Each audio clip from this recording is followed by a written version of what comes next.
upon you and be gracious to you.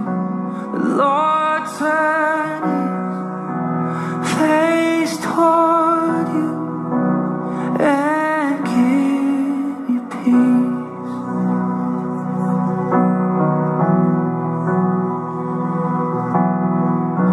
The Lord bless you and keep you. Make his face shine upon you and be gracious to you.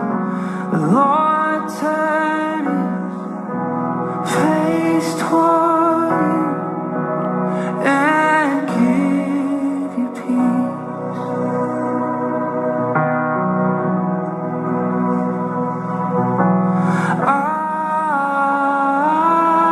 Amen. Amen.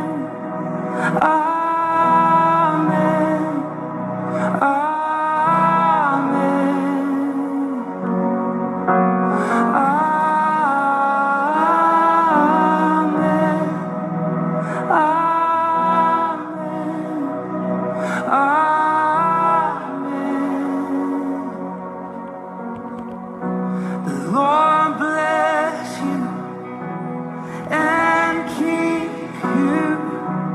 Make his face shine upon you and be gracious to you.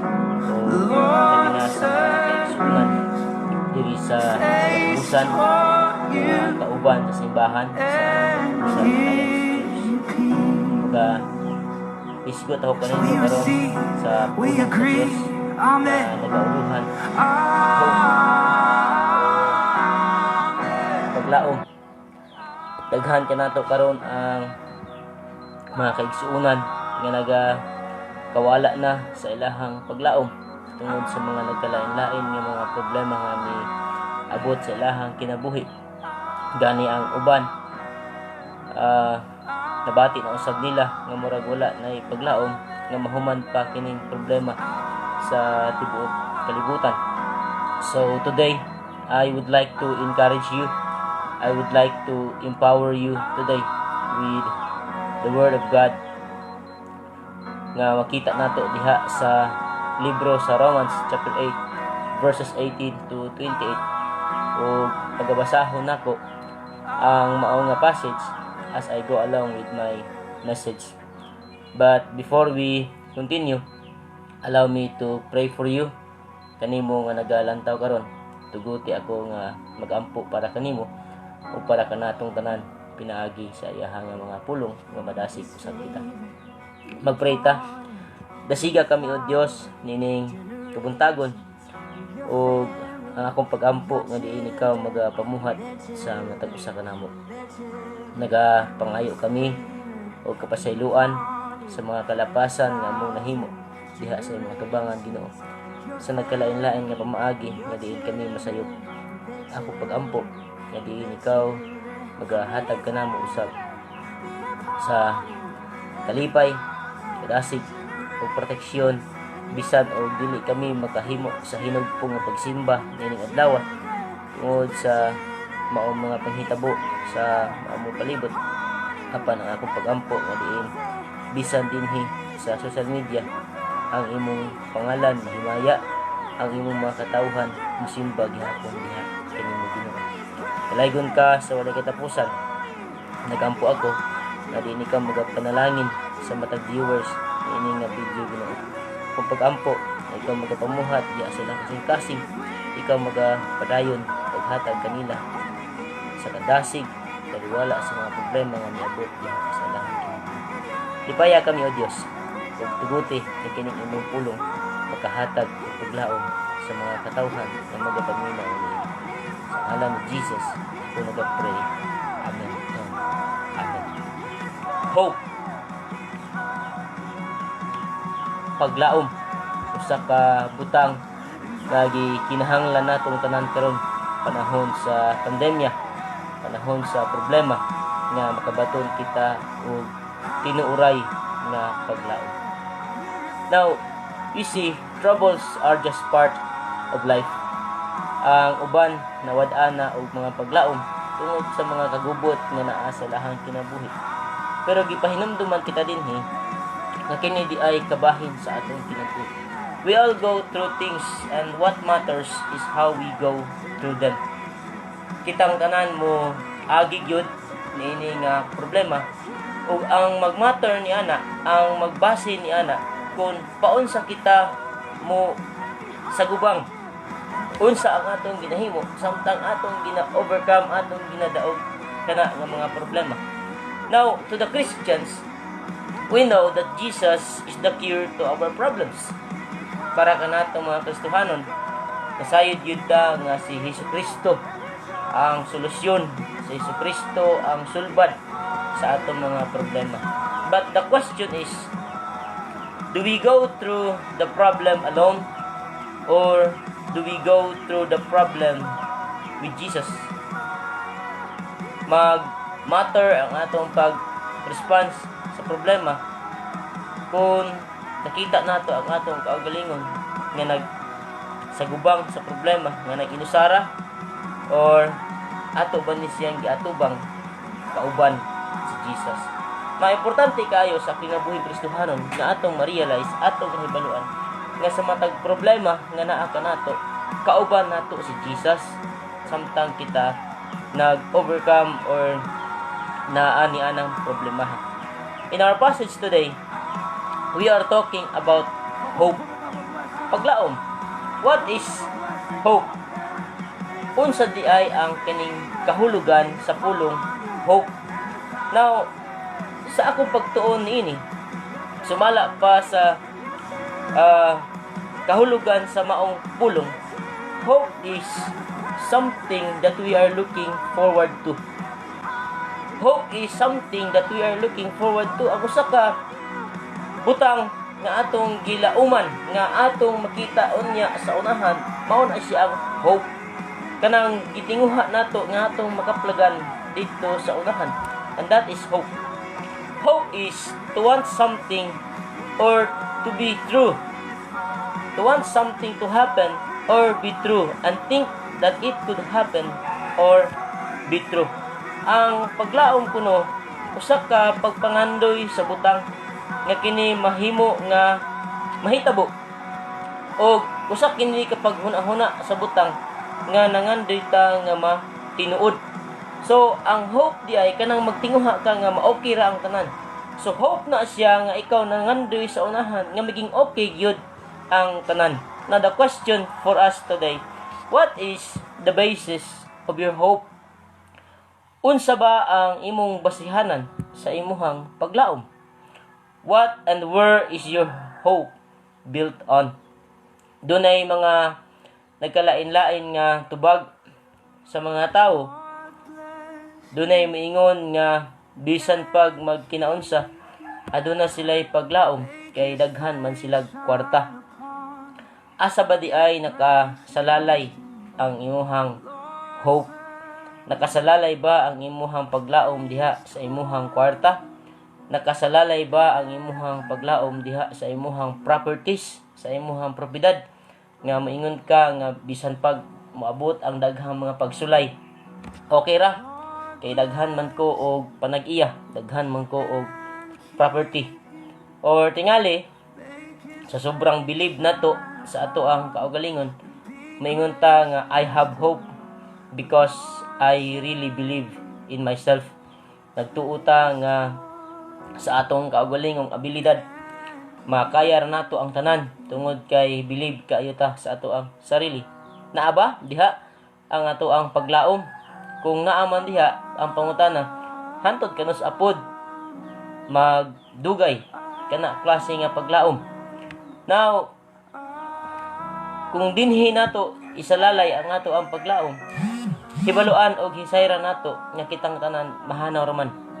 Now, paunsa ta makabaton o kadasig ug makaangkon og paglaom panahon sa kalisdanan ug panahon bisan gani kun dunay mahitabo sa atong mga relatives nga mao ang kamatayon due to COVID ug sa nagkalain-lain nga klase sa balatian nga naa sa palibot. Kung ang atong paglaom naa ni adtong pipila ka butang nga akong gi-mention kaganiha, then we will end up in misery. Magmiserable gayud ang atong kinabuhi tungod kay kadtong tanan mulabay raman o kitang tanan kay mahanaw raman kita nining kalibutan.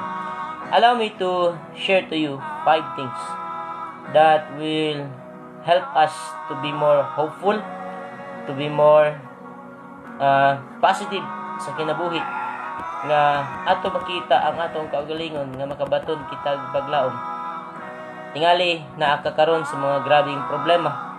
Tuguti kining maong pipila ka mga butang nga makahatag kanimog kadasig nga diin ikaw makabaton og tinuoray nga paglaom. Ang libro sa Romans chapter 8 verse 18 up to the following verses akong i-share kaninyo as I go along with my message. First, hope. We have hope, or I have hope and you have hope because we know that our suffering is temporary. Usa ka dako kaayong butang nga kanang atong hunahunaon nga kining tanan mulabay ra gyud. Kining akong pag-antos moagi ra, kining akong mga paghasol mulabay ra. Dako kaayo na siya butang. Dako kaayo na nga butang nga makahatag kanato paglaom to have hope because we have in mind nga kini moagi ra. In Romans chapter 8 verse 18, the word of God says, I consider that our present sufferings are not worth comparing with the glory that will be revealed in us. Sumala pa diri sa maong passage, gi-consider sa maong author sa libro nga diin dili kuno ikatandi ang himaya nga atong madawat nga i-reveal kanato panahon nga diin or dili kini ikukumpara sa atong mga problema. Ang atong mga present sufferings kung atong hunahunaon nga kita or kana mulabay ra, then we have hope and we will be more hopeful tungod kay nagpasalig ang passage sa Biblia nga wala ra gyud kana katumbas sa himaya nga i-reveal nganhi kanato. We all have aches and pains. Kitang tanan dunay mga problema, dunay kasakit, dunay mga nagkalain-lain nga mga struggles sa kinabuhi. Many of you siguro you have health problems that no one knows what the problem is or no one knows how to treat it. Maybe some of us as here are having family problems. Tingali doon na kaninyo karon naglantaw nga naamoy mga problema sa inyong pamilya. Your marriage is falling apart. Many of you siguro are having problems at school. Daghan ka na to karon ng mga nag-eskwela sa online class. Grabe ang ilahang frustrations.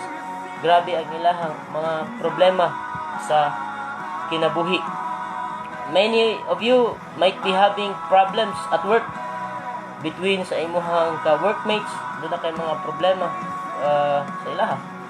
Now, many of us, of course, suffers from the loss of our loved ones. Dili lang sa nagkalain-lain, dili lang sa health, dili lang sa trabaho, dili lang sa eskwela.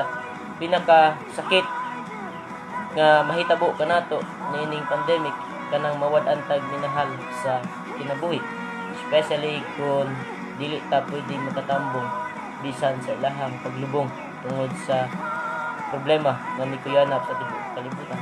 My encouragement for you today is this: all of your problems are temporary. All of my problems are temporary. All of your problems are temporary. It may seem like your situation will never end. Tingali maghunahon ka murag wa na may kahumanan ni ako ang problema karon. Tingali maghunahon ka murag wala naman siguro ni kasulbaran. But to tell you, everything shall come to pass. It may seem nga murag wala na kahumanan, but your situation today are just temporary. The situation will end and a new one will arrive. First reason to have hope because we know that our suffering is temporary. Kanindot no? Kung atong kanunay hunahunaon, kung doon na tayo mga balatian karon, doon na tayo mga kasakit karon, atong masabtan nga kini mulabay ra gyud. Doon na kay paglaom kay dili man ni siya forever. Second, We have hope because Jesus is coming again. Sa Romans 8:19-21, the creation waits in eager expectation for the sons of God to be revealed. For the creation was subjected to frustration, not by its own choice, but by the will of the one who subjected it, in hope that the creation itself will be liberated from its bondage to decay and brought into the glorious freedom of the children of God. We have hope because Jesus is coming again. Para kanako nga alagad sa Dios, dako kayo og ikahatag nako nga paglaom, kanang kasigurado ko na si Jesus mobalik aron sa pagkuha kanako og iyaha akong dalon ngadto sa iyahang himaya, sa iyahang puloy-anan. We have hope for the Christians because we know that Jesus is coming again. Now, notice nimo diha sa passage sa Romans 8:19-21, dili lang nga ang mankind affected sa panghitabo sa kalibutan. Not just mankind was affected by sin. The earth has been affected by sin as well. We know that this life here on earth is temporary, and this earth is temporary as well. No one knows when, but Jesus will return. And when He does, I pray that each of you, each of us, are ready. Walay nasayod, kanus mo balik si Jesus. Pero ang akong pag-ampo, sa dihang mo balik siya. Apil ka nga naglantaw karon, apil ka nga makigkuyog, o andam ka sa pagbalik ni Jesus. The trumpet will sound, the archangel will shout, and the dead in Christ will rise. And those Christians that remain will be taken up with Jesus. Adunay giingon, sa tanang ning biya, si Jesus sergyud ang pinakasigurado nga mobalik. Sa tanan kuno nga ning biya, sa tanan nga ning biya sa imo, o sa tanan nga ning biya kanato, kung doon na may mubalik, si Jesus ra gyud ang pinaka-sure nga mubalik.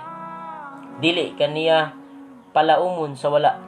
Ning biya siya dili tungod kay wala siya ganahay nato. Apan ning biya siya tungod kay gaandam siya dapit sa langit para kanako, para kanimo, ug para sa atong tanan nga midawat ug mituo nga si Kristo Ginoo, ug iyaha kining gidawat sa tibuok niya kinabuhi. Ug unya nag-usab-usab sa iyahang pamaagi sa pagkinabuhi. Kay bisag unsa pata aning kalibutan, bisan unsa ang ato ang pundok, bisag unsa ang atong relihiyon, kun wala nato gidawat ug wala nato gituohan nga si Kristo Ginoo ug manluluwas, dili kita mahimong angayan nga makigkuyog sa iyahang pagbalik. Friends, no matter how terrible things become on this earth, I know that Jesus is coming back. I have hope because Jesus will return and take me to heaven, and I will be given a new body, and I will be done with this one. Bisag unsa katerible, siyempre maghuna-huna ta, ang uban mabalaka, pero doon natin paglaom tungod kay nakasiguro ta nga si Jesus mobalik para kanimo kanako aron iyaha kitang dalon ngadto sa iyahang puloy-anan. Third thing, we have hope because we're on our way to heaven. Ako doon ako'y paglaom sa matag adlaw tungod kay nakasiguro ko day by day or daily I'm on my way to heaven. In Romans 8:22-25, we know that the whole creation has been groaning as in the pains of childbirth right up to the present time. Not only so, but we ourselves who have the first fruits of the Spirit groan inwardly as we wait eagerly for our adoption as sons, the redemption of our bodies. For in this hope we are saved. But hope that is seen is no hope at all. Who hopes for what he already has? But if we hope for what we do not yet have, we wait for it patiently. Everyone is groaning in life. Life is challenging. But this isn't it. I know that when I die, my soul is going to heaven. And I know that there will be a day when my old body will be changed into a new body. I have hope because I'm on my way to heaven. Kining akong lawas, madunot mangyod, panakasiguro ko na ako muadto ngadto sa langit. Wow! Kanindot ra gyud sa mga Kristiyanon nga bisan og daghang problema naa sila ipaglaom, anaa ipaglaom tungod kay nakasiguro ta nga human ini kinabuhia nga bisan daghan tag mga pagsulay makigkuyog ta kang Kristo sa iyang pagbalik. Unya nakasiguro pa gyud ta na kita muadto ngadto sa langit. Kanindot o makahatag yun kay dakog paglaom. We have that so much hope nga inig mamatay ta, inig mawala ta aning kalibutan or inig mahuman na ang tanan diri sa kalibutan. Kabalo ta nga moadto tag langit. Dili ta maingon nga ambot lang, depende pa sa Ginoo. Igsuon, siguro nato karon nga kita dunay paglaom tungod kay moadto gyud tag langit. Kung saan man na siya paghimo, dawaton si Kristo nga imong manluluwas o imong bugtong Dios. Wala na ilain pa nga imong simbahon nga ilhon nimo nga Ginoo. Unya, mag-usab, magbag-o sa kinabuhi. We have hope because we are on our way to heaven. I have hope. Though my life here on earth is challenging, but I am rest assured that I will be in heaven when I die. Fourth, to have hope. We have hope because the Holy Spirit prays for me. There are times nga maghuna-huna ta nga murag wala nay paglaom, wala nay gaampo para kanato. Mahinumduman ti ka pinaagi ining pulong sa Ginoo. Yung imong basahon ang imong Biblia karon sa Romans 8:26-27. In the same way, the Spirit help us in our weakness. We do not know what we ought to pray for, but the Spirit Himself intercedes for us with groans that words cannot express. And He who searches our hearts knows the mind of the Spirit. Note, ingon sa dinhi, because the Spirit intercedes for the saints in accordance with God's will. Wow! The Holy Spirit will intercede for you today. The Holy Spirit will pray for you. The Holy Spirit is praying for you. There are times when you do not know what to pray. There are times when we do not know what to say to the Lord. But don't worry, because the Holy Spirit will intercede for you. Usa ka higayon sa pagpuyo nako sa Bible School. Sa dihang naglantaw ko usa ka mensahe sa pulong sa Dios. Nga naa ako sa mga problema. Nalipay kaayo ko. Tungod kay ipahibalo ko sa preacher nga diin di ay bisan sa panahon nga ikaw nalang usa ang balaang espiritu si Jesus nag-ampo gihapon para kanato. He will intercede for us. Kanindot ra niya na nga paglaom nga dili lang malipay ta kung dunay tawo nga moampo para kanato. Malipay pud ta kung mag-ampo para kanato bisan ang balaang espiritu. He will intercede for us. There are times that we are so distraught that we cannot pray. But the Holy Spirit will intercede for us. The Holy Spirit knows our heart and is interceding for us. Ang balaang espiritu nasayod kung saan na sa ato ang kasing-kasing igsoon. He will intercede for you. He is praying for you. Di ba? Nindot kaayo nga dunay magampo para kanato. Makahatag kanag paglaom. Dili basta-basta kay ang balaang espiritu mo'y mo intercede kanato pinaagi sa pag-ampo. The fifth and the last for us to have so much hope. We have hope because God has a purpose for our problems. Daghang mga panahon nga paghuna-huna ta ngano kaha nga naa ko ani nga mga problema. Siguro makaingon ta it's because of our choice. Pero usa sa pinakanindot nga butang kining gipahibalo ta sa Romans 8:28 that all things works for the good of those who love Him, who love the Lord, who have been called according to His purpose. Every problem has a purpose, and God has a purpose for your problems. Unsa ba ang imong problema karon? Ayaw sigig ingon nga ikapoy na ko Lord, kanus apa man mahumaning tanan. Susiha kung unsa ang purpose ni Lord, kung nganong iyahang gitugutan nga mahitabo na sa imong kinabuhi nga mga problema. God knows what is going to happen to you.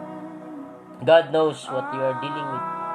And God will take those hurts and challenges and use them to strengthen you. Kasayod ang Ginoo igsuon sa imong kinabuhi karon. Kabalo siya unsay nahitabo sa imuha. Sayod usab siya sa imong mga kasakit. Sayod siya sa imong mga challenges. Ug kana gamito niya aron maligon ka. Friends, my dear brothers and sisters in the Lord that are watching today, as I end this message, please remember this sermon and never forget that your hope is in Christ. We have hope because our suffering is temporary. We have hope because we know that Jesus is coming again. We have hope because we know that we are on our way to heaven. We have hope because the Holy Spirit prays for us, for you. And lastly, we have hope because God has a purpose for my problems.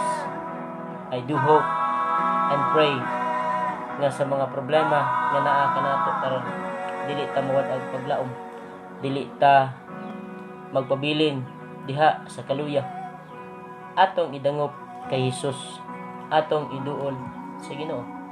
Bisan pa man sa problema sa tibuok kalibutan karon, hinaot nga ikaw naglantaw karon, imo ning giapil sa mga pag-ampo aron ang paglaom natong tanan pagpadayon ug atong masabtan kung unsa ang kabubuton ni Lord nini mga problema nga naa kanato. Para sa mga Kristohanon, para sa mga alagad sa Dios, adunay paglaom tungod kay nasayod ta ang tanan mulabay ra. Nasayod ta nga si Jesus mubalik sa pagkuha kanato. Nasayod ta nga kita moadtog langit human nga diin kita mamatay. Nasayod ta nga ang balaang espiritu nagaampo, nagi-intercede para kanato. Ug kining tanan adunay purpose.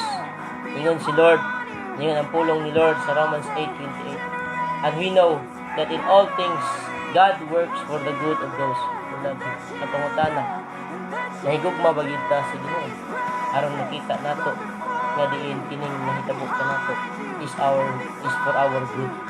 Kaya ingon sa diha, for those who love Him, who have been called according to His purpose. May the blessings of the Lord be upon you, and may His grace be sufficient unto you. Kung akong pag-ampo kaning tibuok adlaw sa Domingo, bisag dili ta magkatapok sa simbahan, apan ikaw nga naa karon naglantaw ni mga video, nagsimba ka sa Dios diha sa imong panimalay. Happy Sunday sa inyong tanan, sa akong pag-ampo nga ang Ginoo nagapadayon ug panalangin kanimo. We have hope. Adunay paglaom, dili kinahanglan nga mawad-an tag kadasig niini mga panghitabo sa kalibutan.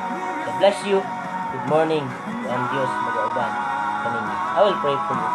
Lord, thank you sa imong pulong. Ug salamat usab tanan nga naga-view karon. Salamat sa tanan nga naka-lantaw niini nga video. I express blessings unto them, O God. Proteksyonan nimo sila, ug panalipdan nimo sila sa tuwa nila. Iganaw kanibo ang tanan. Salamat Palaygod ka sa wala katapusan. Ang alam ni Jesus. Amen. Good morning and God bless.